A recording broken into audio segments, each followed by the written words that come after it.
जय हिंद साथियों, मैं प्रबल आप सभी का आपके अपने परिवार जीके जीएस बाई प्रबल सर में बहुत बहुत स्वागत करता हूं। उम्मीद है कि आप बहुत अच्छे होंगे, शानदार होंगे, जबरदस्त होंगे और बेहतरीन तरीके से आप लोग अपनी पढ़ाई लिखाई कर रहे होंगे। तो आज 5 बजे आप लोगों की पॉलिटी की क्लास हो रही है, 4 बजे आपने हिस्ट्री की क्लास देखा था। और सबसे महत्वपूर्ण बात कि अगर आपकी उम्र 18 से 25 साल तक है और आपने 12th पास किया है, चाहे भारत के किसी भी बोर्ड से, तो आप सभी लोग दिल्ली पुलिस हेड कांस्टेबल का अभी जाके फॉर्म को अप्लाई कीजिए, मेहनत कीजिए, क्योंकि आपके लिए बहुत ही बेहतरीन मौका है जिसके माध्यम से आपके पास दिल्ली में एक जॉब होगा जिसके आधार पे आप दिल्ली में रह के खूब अच्छे से तैयारी कर सकते हैं, पढ़ाई कर सकते हैं और आपको किसी प्रकार की कोई भी टेंशन नहीं रहेगी। आज हम आपको पॉलिटी में प्रमुख जितने भी संवैधानिक संशोधन हैं एक ही क्लास में कंप्लीट कराने की कोशिश करेंगे और ये सेशन आपके लिए बहुत ही ज़्यादा बेहतरीन, बहुत ही ज़्यादा शानदार और बहुत ही ज़्यादा इंफॉर्मेटिव, लाभदायक आप लोगों का होगा। तो एक बार जितने भी हमारे प्यारे साथी हैं सब लोग एक बार सेशन को लाइक करके क्या करेंगे, शेयर करेंगे, चैनल को सब्सक्राइब कर लीजिएगा। और आज शाम को 7 बजे यूट्यूब पे मैं आप लोगों से बातचीत करने के लिए आ रहा हूं। तो यूट्यूब पे लाइव आज हम लोग बातचीत करेंगे, तो आप सभी लोग शाम को 7 बजे यूट्यूब पे लाइव हमारे साथ बातचीत में जरूर जुड़ें। जो भी आपकी समस्या आप हमारे साथ डिस्कस करिएगा और मैं आपको अपनी बातों के माध्यम से, जो भी मेरा अनुभव है उसके माध्यम से आपको सेटिस्फाइड करने की कोशिश करूंगा। तो चलिए एक बार सभी लोग सेशन को लाइक करके सीधे तौर पर अपने टॉपिक पे आ जाते हैं। क्या देखते हैं, क्योंकि अभी तक हमने आप लोगों को मौलिक अधिकार तक के सारे चैप्टर को कंप्लीट करा दिया, मौलिक अधिकार तक के सारे चैप्टर को कंप्लीट रिवीजन भी करा दिया है।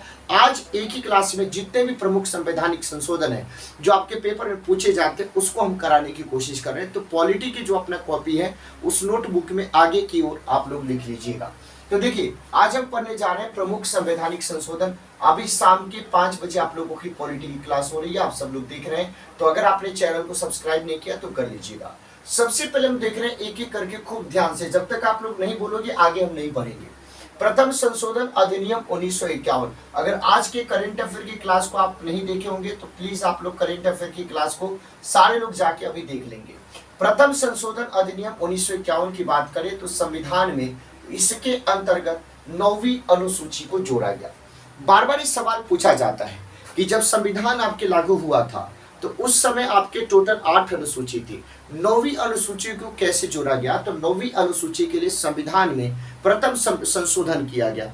तो प्रथम संविधान संशोधन 9वीं अनुसूची को जोड़ने के लिए किया गया और इस अनुसूची में जितने भी आपके विषय को उल्लिखित किया गया है उसको सर्वोच्च न्यायालय की पुनरावलोकन की शक्ति से क्या रखा गया है, बाहर रखा गया है कि इन विषयों पे सर्वोच्च न्यायालय को, उच्चतम न्यायालय को पुनरावलोकन की शक्ति नहीं है, यहाँ पे बताया गया। तो संविधान के पहले संशोधन को आप लोग समझ गए, कब हुआ था? 1951 में हुआ था और इसके तहत 9वीं अनुसूची को जोड़ा गया था। अब चलो भाई 7वां संविधान संशोधन। अब ये नहीं कि दूसरा तीसरा सब पढ़ने लगे, नहीं, जो जरूरी है उसी को पढ़ेंगे, उसी को डिस्कस करेंगे। 7वां संविधान संशोधन कब हुआ था? 1956 में। और 1956 कौन सा समय काल है भाई? ये 1956 समय काल है फजल अली आयोग का, यानी भाषा के आधार पर राज्यों के पुनर्गठन का समय है। तो इस 7वें संविधान संशोधन के माध्यम से भाषा के आधार पे क्या किया गया? राज्यों का पुनर्गठन किया गया। भाषा के आधार पे क्या किया गया? राज्यों का पुनर्गठन किया गया। और पहले जो आपके 3 अलग अलग जो आपकी श्रेणी थी उसको समाप्त करके 14 राज्य और 6 केंद्र शासित प्रदेश बनाए गए। और वर्तमान में कितने राज्य हैं? तो 28 राज्य और 8 केंद्र शासित प्रदेश हैं। तो तीनों श्रेणियों को समाप्त करके 14 राज्य और 6 केंद्र शासित प्रदेश बनाए गए थे। और अब जो राज्यों का पुनर्गठन होगा वो भाषा के आधार पे होगा। ये 7वें संविधान संशोधन माध्यम से आपके किया गया। तो आज की क्लास में याद भी हो जानी चाहिए। तो प्रथम संविधान संशोधन के माध्यम से आपके संविधान में 9वीं अनुसूची को जोड़ा गया। 7वें संविधान संशोधन के माध्यम से भाषा के आधार पर राज्यों का पुनर्गठन किया गया और पहले की जो 3 श्रेणी थी उसको समाप्त करके 14 राज्य और 6 केंद्र शासित प्रदेश की व्यवस्था की गई। अब तीसरे नंबर पे आ जाता है 10वां संविधान संशोधन। जब हम 10वीं कॉन्स्टिट्यूशनल अमेंडमेंट की बात करते हैं 1961 में हुआ था। इसके अंतर्गत क्या किया गया था? जो दादर नगर हवेली है, जो दादर नागर हवेली है उसको भारतीय संघ में क्या कर लिया गया? उसको भारतीय संघ में क्या कर लिया गया? शामिल कर लिया गया। उसको भारतीय संघ में क्या कर लिया गया, शामिल कर लिया। तो फिर से याद कर लीजिए, प्रथम संशोधन अधिनियम के माध्यम से क्या किया गया, तो 9वीं अनुसूची को जोड़ा गया और उसमें जो भी विषय को उल्लिखित किया गया उन विषयों को सुप्रीम कोर्ट के पुनरावलोकन की शक्ति से बाहर रखा गया। फिर मैंने बताया 7वां संविधान संशोधन, इसके माध्यम से राज्यों का भाषाओं के आधार पर पुनर्गठन किया गया और 14 राज्य और 6 केंद्र शासित प्रदेश की व्यवस्था करते हुए जो पहले जो राज्यों की 3 श्रेणियां थी उसको हटा दिया गया। 10वां संविधान संशोधन की बात करें तो दादर और नागर हवेली को भारतीय संघ में शामिल किया गया, भारतीय संघ में जोड़ा गया। अब आ जाता है 11वां संशोधन अधिनियम, कब की बात है, 1961 की बात है। तो इसके अंतर्गत क्या किया गया कि प्रेसिडेंट या वाइस प्रेसिडेंट के निर्वाचन को उपयुक्त निर्वाचक मंडल में रिक्तता के आधार पर चुनौती आप नहीं दे सकते हैं। ये आपके 11वें संविधान संशोधन में था। तो चलो ये पूरी याद होगी। तो प्रथम संशोधन आपसे पूछेगा, बता दोगे कब हुआ था, 1951 में। 7वां पूछेगा क्या हुआ था इसमें, तो ये भी बता दोगे, 1956 में हुआ था। 10वां क्या हुआ था इसमें, कब हुआ था, 1961 में, ये भी बता दोगे। 11वां कब हुआ था, 1961 में, ये भी बता दोगे। क्या हुआ था ये भी बता दोगे। अब कौन सा आ गया आपके पास, 12वां संशोधन अधिनियम 1962 आ गया। जब 12वें संविधान संशोधन अधिनियम 1962 की बात करें तो ये आपके इसके अंतर्गत क्या किया गया, गोवा को, आपके दमन को और दीव को, इन सबको भारतीय संघ में क्या किया गया बाबू, इन सबको भारतीय संघ में शामिल किया गया। गोवा की बात करें, दमन की बात करें, दीव की बात करें, तो आज के बाद से जब कोई सवाल पूछे कि भाई गोवा, दमन और दीव को किसके तहत आपके शामिल किया गया, तो 12वें संविधान संशोधन जो कि 1962 में हुआ था। अब आ जाते 24वां संविधान संशोधन, ये कब हुआ था, 1971 में हुआ था, 1971 में हुआ था। और इसके अंतर्गत क्या बोला गया कि संसद जो है, पार्लियामेंट है, वो कॉन्स्टिट्यूशन के किसी भी हिस्से में, वो हिस्सा चाहे आपके फंडामेंटल राइट ही क्यों ना हो, संशोधन कर सकता है। तो संसद को ये पूर्णतः अधिकार दे दिया गया कि संसद संविधान के किसी भी हिस्से में, वो चाहे मौलिक अधिकार ही क्यों ना हो, उसमें आपके क्या कर सकता है, संशोधन कर सकता है। यह अधिकार 24वां संशोधन अधिनियम के माध्यम से मिला। फिर आ जाते 31वां संशोधन अधिनियम 1973 में हुआ और इसमें क्या किया गया कि लोकसभा सीट जो आपकी टोटल 525 थी उससे बढ़ाकर कितना कर दिया गया, 545 कर दिया गया। तो ये भी सवाल आपके पेपर में पूछा जा सकता है कि लोकसभा सीट की संख्या बढ़ा के 545 किसके माध्यम से करी गई, तो याद रखिएगा 31वां संविधान संशोधन 1973 के माध्यम से। फिर कौन सा आ जाता है, फिर आ जाता है 36वां संशोधन। तो 36वें संशोधन अधिनियम की बात करें तो ये कब हुआ था, 1975 में। और इसके अंतर्गत क्या किया गया, सिक्किम को पूर्ण राज्य का दर्जा दिया गया।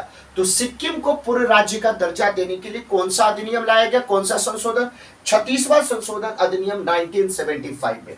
अब उसके बाद कौन सा आ जाता है, 42वां संविधान संशोधन अधिनियम। ये कब की बात है भाई, तो 1976 की बात है। और इसके अंतर्गत 3 काम किए गए।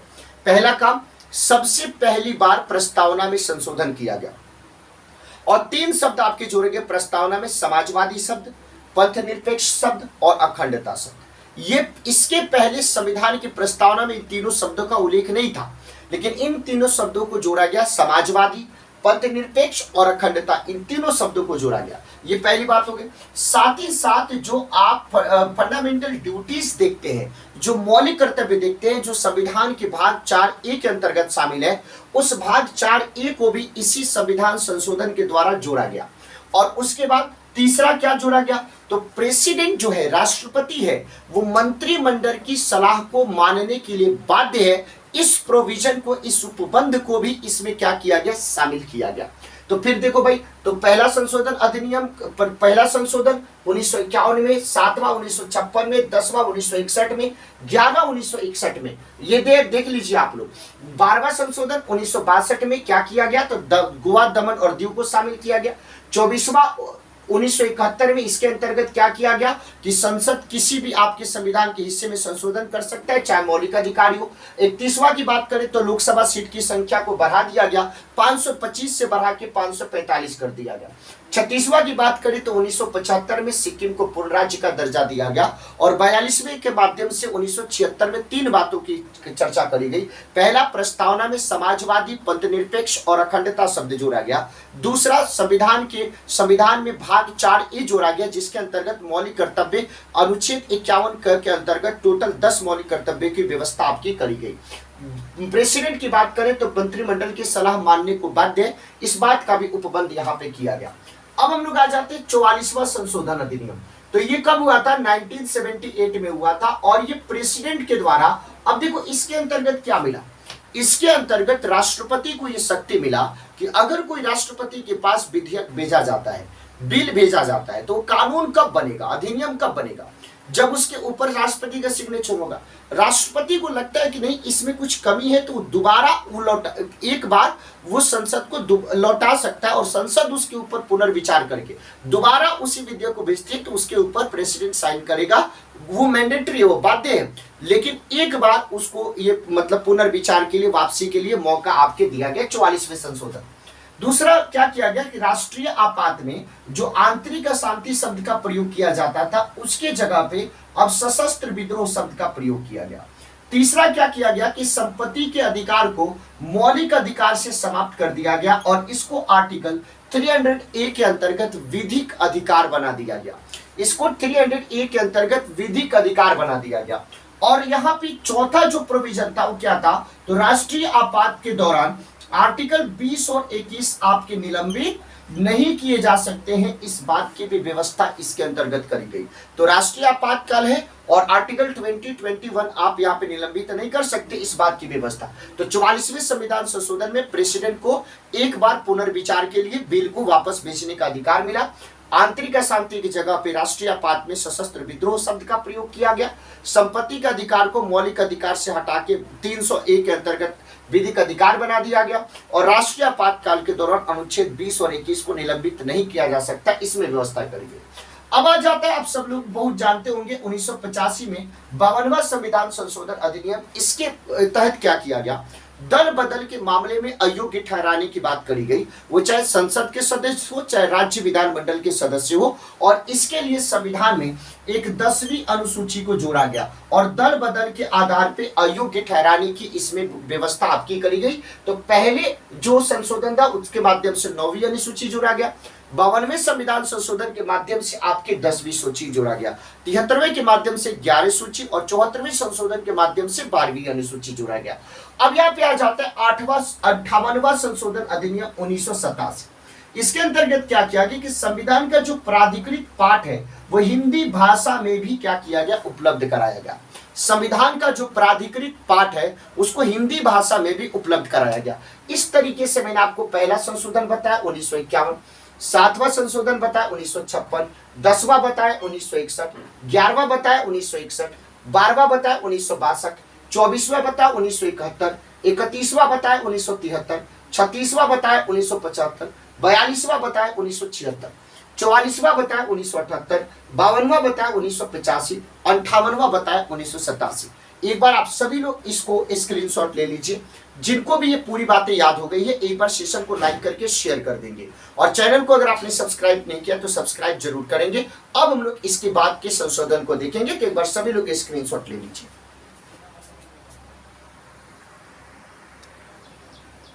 चलिए अब हम लोग आगे के जो प्रमुख संविधान संशोधन है उसको देखेंगे।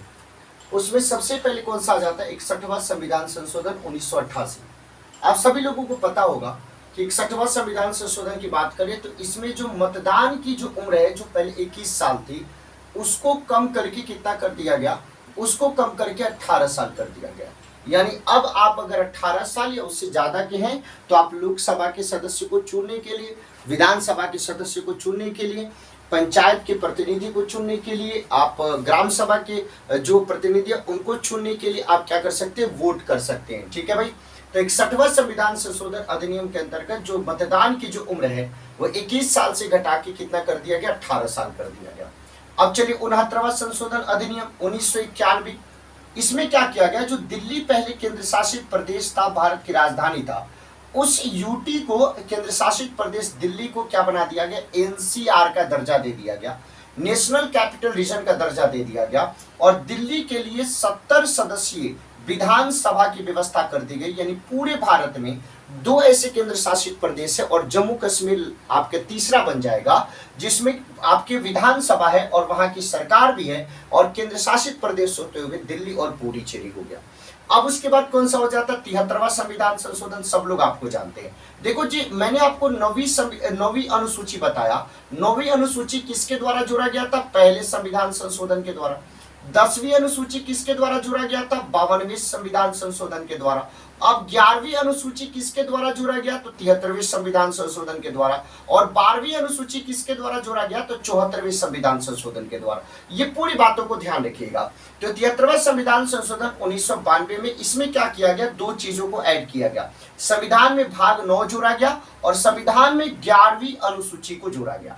संविधान में 11वीं अनुसूची को जोड़ा गया और साथ ही साथ पंचायत को क्या दे दिया गया? संवैधानिक दर्जा प्रदान कर दिया गया। अब आ जाता है 74वां संशोधन अधिनियम।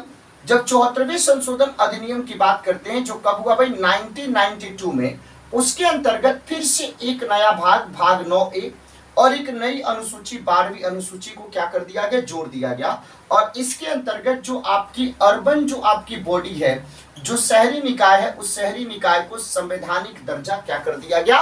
दे दिया गया। तो 61वां संविधान के अंतर्गत क्या किया गया? एज को घटा के 21 साल से 18 साल कर दिया गया। 69वां के अंतर्गत दिल्ली केंद्र शासित को एनसीआर का दर्जा दे दिया गया और दिल्ली के लिए 70 सदस्यीय विधानसभा की व्यवस्था की गई।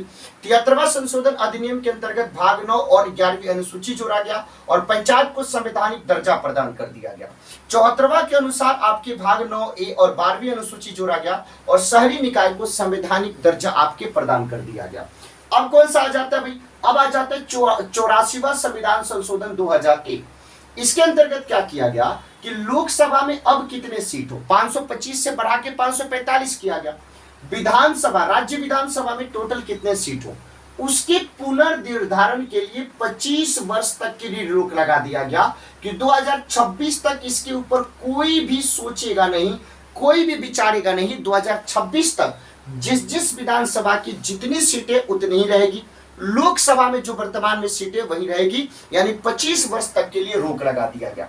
86वां संविधान संशोधन 2002, इसके अंतर्गत प्रारंभिक शिक्षा को मौलिक अधिकार बना दिया गया और इसके लिए आर्टिकल 21A की व्यवस्था करी गई और उस 21A के अंतर्गत 6 से 14 साल तक के बच्चों के लिए निःशुल्क और अनिवार्य शिक्षा की व्यवस्था करी गई। यही नहीं, मौलिक अधिकार के साथ साथ इस शिक्षा के अधिकार को और ज्यादा बनाने के लिए कर्तव्य में भी शामिल किया गया और आर्टिकल 51A में, जिसमें पहले 10 मौलिक कर्तव्य थे, 11वां मौलिक कर्तव्य आपके जोड़ा गया कि 6 से 14 साल तक के बच्चों को पढ़ने का अधिकार निःशुल्क और अनिवार्य है, ये आपको करना है, उसके पेरेंट्स की रिस्पॉन्सिबिलिटी है।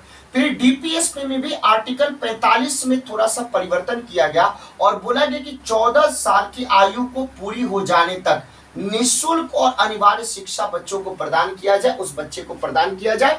तो ये 86वां संविधान संशोधन 2002 था।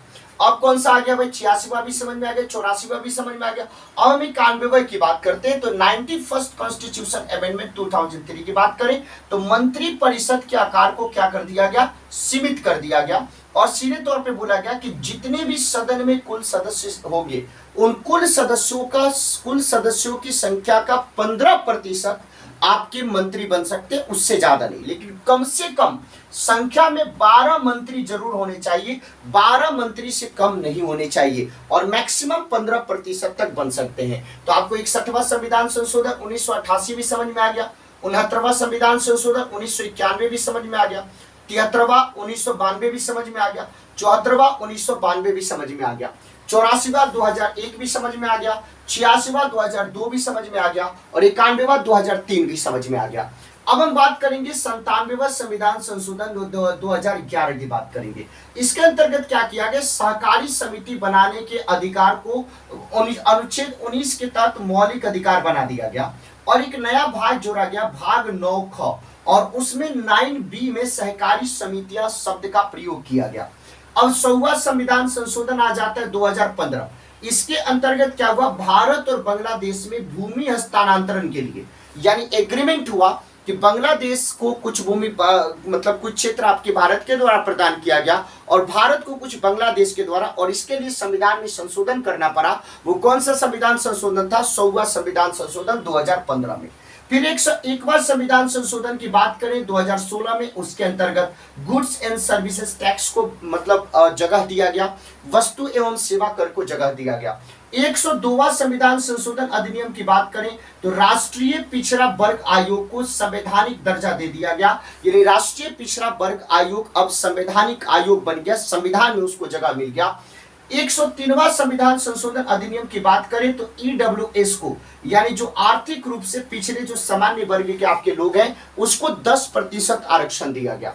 और 104वां संविधान संशोधन अधिनियम 2019 की बात करें तो इसके अंतर्गत लोकसभा और राज्य विधानसभाओं में जो एससी और एसटी जो आपके सदस्य हैं उनके लिए जो सीटों का जो आरक्षण है, जो आरक्षित सीट है, उसकी जो अवधि है वो 10 साल के लिए बढ़ा दिया गया, क्योंकि आरक्षण को लेके ये प्रावधान है कि अस्थायी नहीं है।